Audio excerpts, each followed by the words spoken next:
nous parler de cet atelier, de l'initiative jusqu'à l'exécution. Merci pour la parole. Je vais commencer d'abord par expliquer l'initiative des transparences dans les industries extractives signifie quoi. Parce que beaucoup, je ne pense pas qu'ils soient au courant et qu'ils connaissent cette initiative. Vous savez qu'il y a très longtemps que quelqu'un a dit que la République démocratique du Congo est un scandale géologique.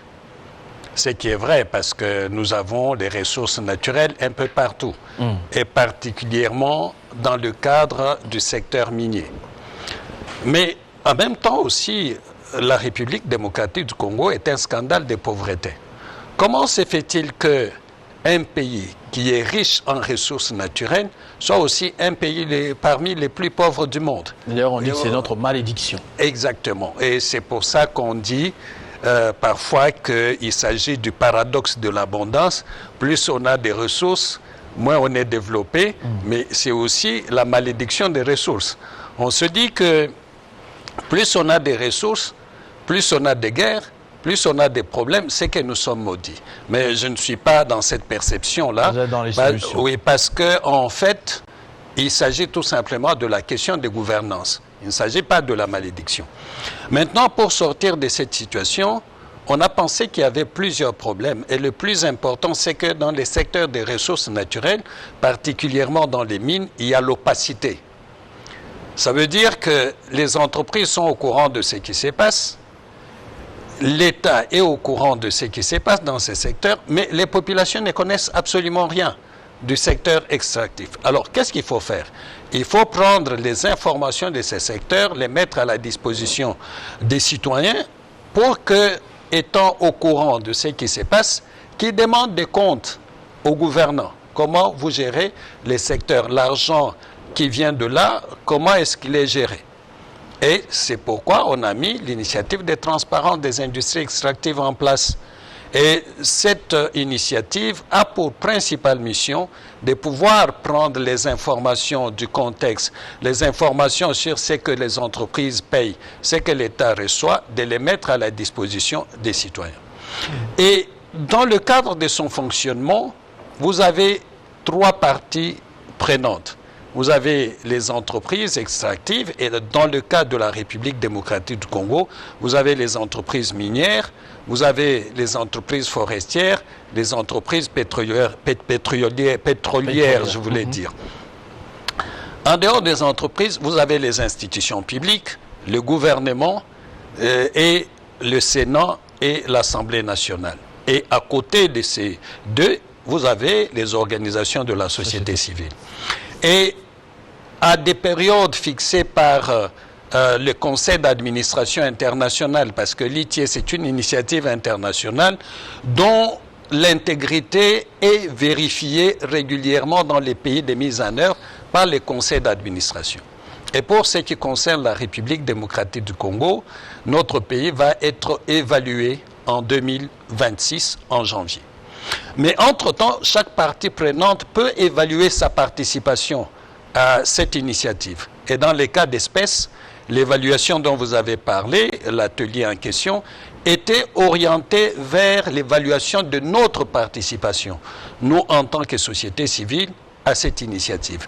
Est-ce que nous sommes satisfaits en tant qu'acteurs de la société civile de notre participation à l'ITIE? Et en même temps, nous regardons aussi aux engagements des autres parties prenantes, notamment le gouvernement, parce que c'est le gouvernement qui met en œuvre.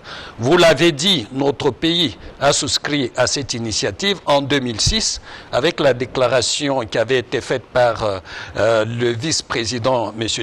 Jean-Pierre Bemba, à l'époque.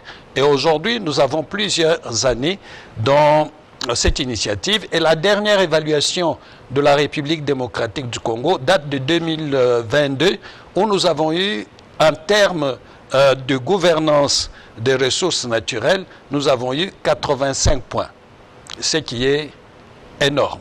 Mais entre-temps, nous avons constaté que du côté du gouvernement, en dépit de ces efforts, de ces résultats importants, nous avons constaté qu'il y a un relâchement dans les chefs du Un gouvernement. gouvernement qui est parmi les trois parties prenantes. Qui est parmi les trois parties prenantes, mais qui est aussi le garant de la mise en œuvre au Congo.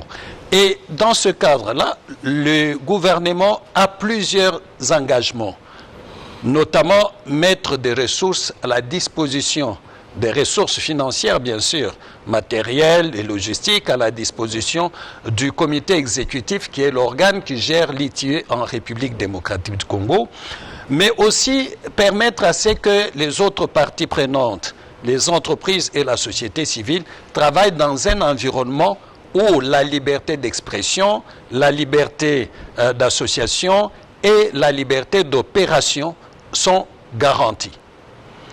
Et nous, on a fait cette évaluation et du côté du gouvernement, nous avons constaté que le gouvernement, ça fait 6 mois que le gouvernement de la République démocratique du Congo ne donne plus l'argent à l'ITIE.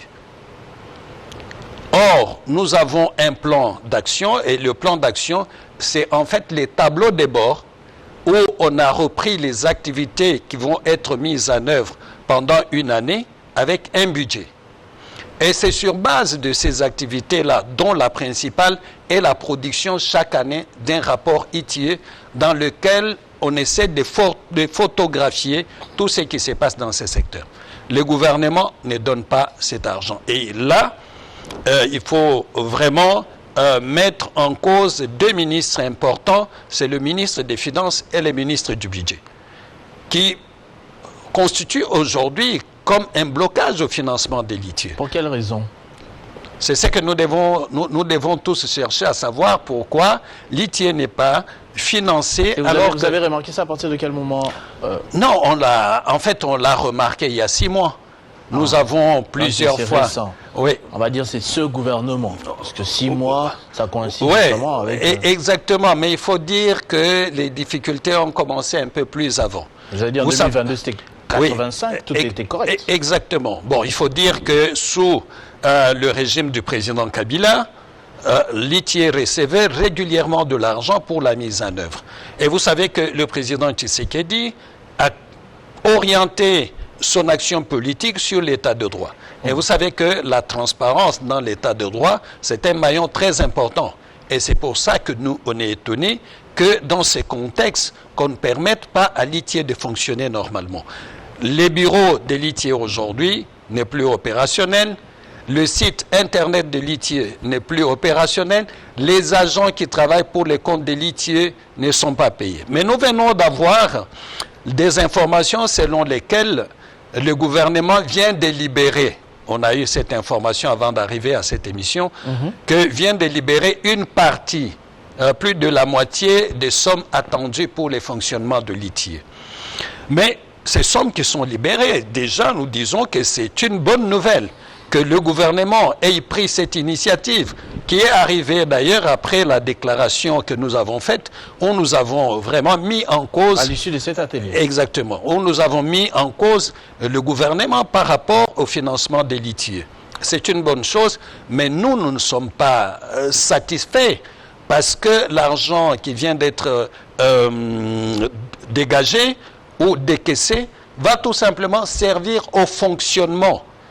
Ça fait 6 mois que les gens, presque 6 mois que les gens ne sont pas payés, le loyer n'est pas payé. Donc globalement, l'enveloppe que le gouvernement vient de décaisser et pour laquelle nous disons que c'est une bonne chose, c'est une action encourageante, mais le problème c'est qu'on va payer en fait les agents et d'autres charges, mais le plan d'action ne va pas être mis en œuvre.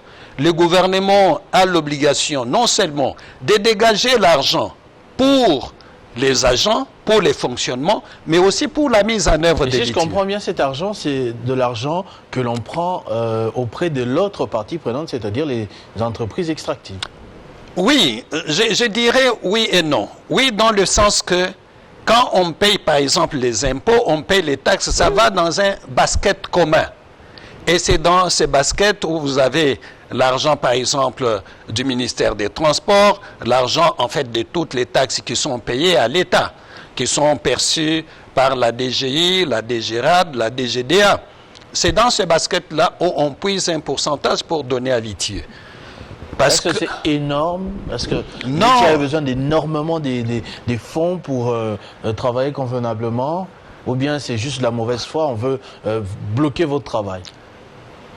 Bon, quand vous lisez bien notre déclaration, nous disons que le gouvernement s'est abstenu volontairement. Le mot est à sa place, parce qu'il y a eu plusieurs lettres qui ont été écrites au ministre des Finances, au ministre du Budget, pour dégager cet argent. Ils n'ont jamais bougé. Et aujourd'hui, ils viennent de faire un pas, mais ce pas n'est pas suffisant dans la mesure où l'ITIE, ce n'est pas seulement les fonctionnements, mais c'est la mise en œuvre. La mise en œuvre comprend en fait la mise en œuvre du plan de travail, des activités qui sont prévues, notamment la collecte de données, parce que nous devons publier le rapport 2023 et c'est le rapport en question qui va servir de base à l'évaluation, à la validation de la République démocratique du Congo. Je vois que vous êtes entre-temps quand même soutenu par des partenaires techniques et financiers. Il s'agit de qui et ce niveau de dépendance et à quel pourcentage? Non, mais il faut dire que, par exemple, pour la mise en œuvre des activités du plan de travail, le gouvernement ne donne rien. Donc, l'argent qui sert aujourd'hui à mettre en œuvre certaines activités vient de la Banque mondiale, vient des autres organisations internationales comme la coopération technique allemande et bien d'autres. Et une initiative aussi importante pour le pays ne peut pas fonctionner uniquement sur base des fonds qui sont donnés par la communauté internationale. Ça voudrait dire, en d'autres termes, le message que nous passons, c'est de dire cette initiative n'est pas importante pour nous, donc vous pouvez vous en occuper. Or, sur le plan des revenus, l'ITIE a beaucoup contribué. Vous savez que, par exemple, pour ce qui concerne le contrat SICOMINE, il y a eu la révisitation de ce contrat. Mais le premier travail d'évaluation de ce contrat a été fait par l'ITIE. Et c'est après que l'inspection générale des finances est venue aussi donner un coup de main. Et aujourd'hui, grâce à ce travail fait par ces deux institutions, nous avons le 5e avenant qui fait rentrer beaucoup d'argent dans la caisse de l'État congolais. Et ces institutions qui ont participé à cette manne, qui ont participé à faire réviser ce contrat, devraient être encouragées, être soutenues. C'est dans ce sens. Mais au-delà des questions liées à l'argent, il y a un autre problème important qui nous préoccupe. C'est celui qui concerne la participation des acteurs de la société civile. Je vous disais tout à l'heure que l'État doit garantir la liberté d'expression. Ça veut dire que nos militants doivent parler sans tabou, bien sûr, dans le cadre de loi de la République, sur les questions qui concernent les mines. Mais aujourd'hui, nous avons 3 amis qui sont inquiétés à Lubumbashi, à Fungurume et à Kolwezi, à cause tout simplement du fait que certains dénoncent des questions liées à l'environnement qui est pollué dans le Katanga. D'autres sont menacés tout simplement parce qu'ils se sont opposés à la corruption dans le cadre, n'est-ce pas, de la délocalisation de certains Congolais dans les périmètres où l'entreprise Tenke Fungurume a construit une usine de fabrication d'acide. Et un autre ami à Kolwezi, lui, il a été menacé, même interpellé par la justice, à cause du fait tout simplement qu'ils ont dénoncé la pollution. Or, vous le savez bien, les entreprises minières, si elles ne sont pas contrôlées, ne peuvent pas travailler de manière correcte. Et quand vous allez dans... passer le gain avant... Exactement, parce que pour les entreprises, c'est investir peu, gagner plus et en peu de temps. Exactement. Mais nous savons que les minerais, par exemple, c'est une substance qui est épuisable. Un jour, il n'y aura pas de minerais en République démocratique du Congo. Mais il est important que notre environnement soit préservé, que les générations futures viennent trouver un environnement dans lequel ils peuvent vivre totalement. Et c'est pour ça que nous avons demandé au gouvernement de prendre des mesures pour que nos collègues qui sont menacés aujourd'hui, que les menaces cessent, parce que dans quelques mois, le Congo va être soumis à la validation Et la validation va évaluer aussi la participation de la société civile. Oui. Est-ce qu'elle participe de manière indépendante? Est-ce qu'elle participe de manière active et efficace? Et si cette participation n'est pas remise dans l'état où le Congo doit être bien noté, le pays risque la suspension. Il y a eu des recommandations, justement. C'est parmi les recommandations. Il y a eu des recommandations pour la Première ministre, mais aussi pour le comité exécutif des litiges. Exactement. Pour la Première ministre, nous avons notamment demandé de mettre des fonds à la disposition des litiges.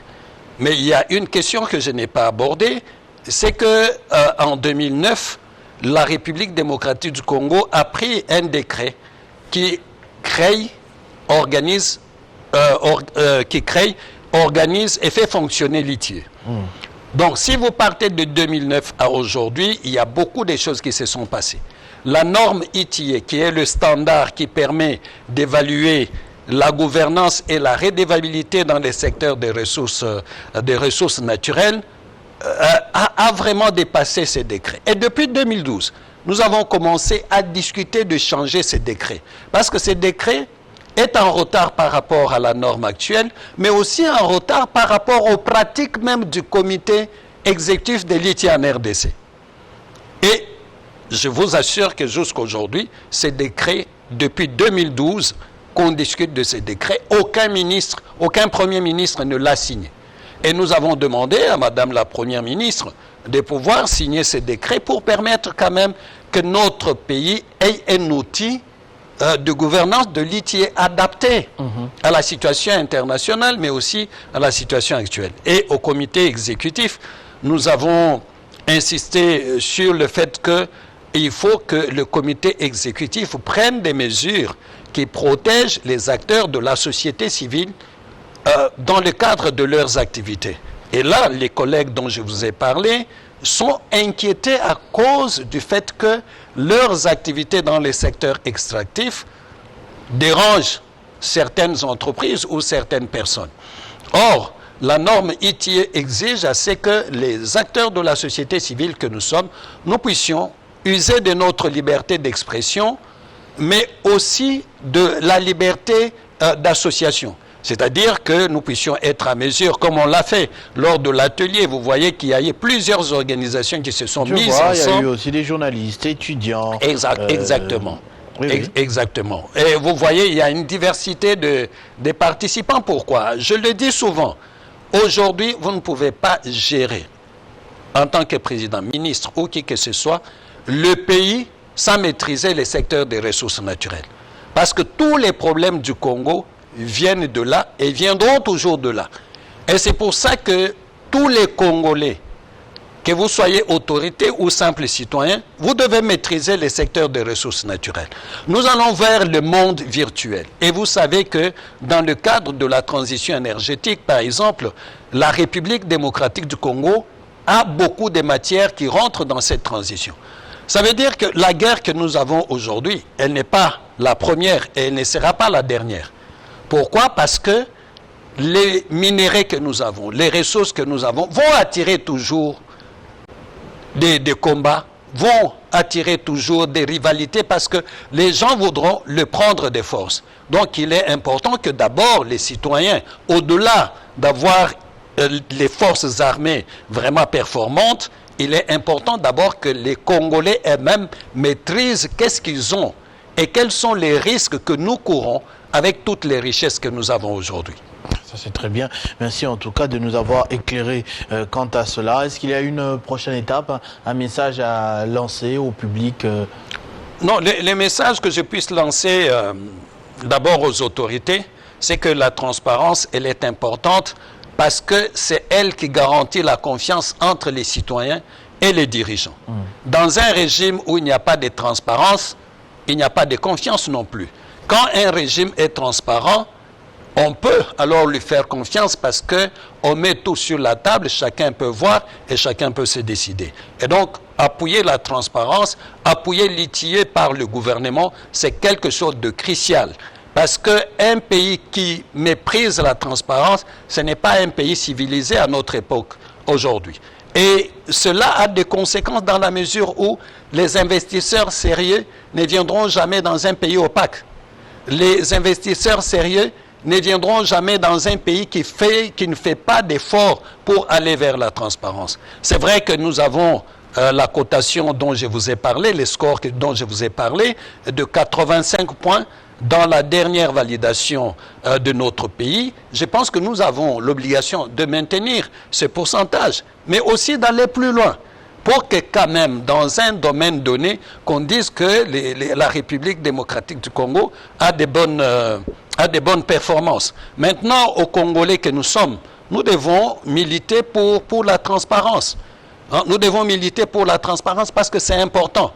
Et donc, mon message, c'est de dire, où que vous puissiez être, si vous avez des relations avec certaines autorités politiques, que ce soit les ministres des Finances, que ce soit les ministres du Budget, c'est de lui passer un message de dire la société civile de la République démocratique du Congo veut que l'argent soit dégagé pour l'ITIE. Et nous avons dit que si l'argent n'est pas donné totalement comme souhaité par l'ITIE, la conséquence va être que la société civile va se retirer du processus. Et si la société civile se retire, il n'y aura plus d'initiative de transparence au Congo.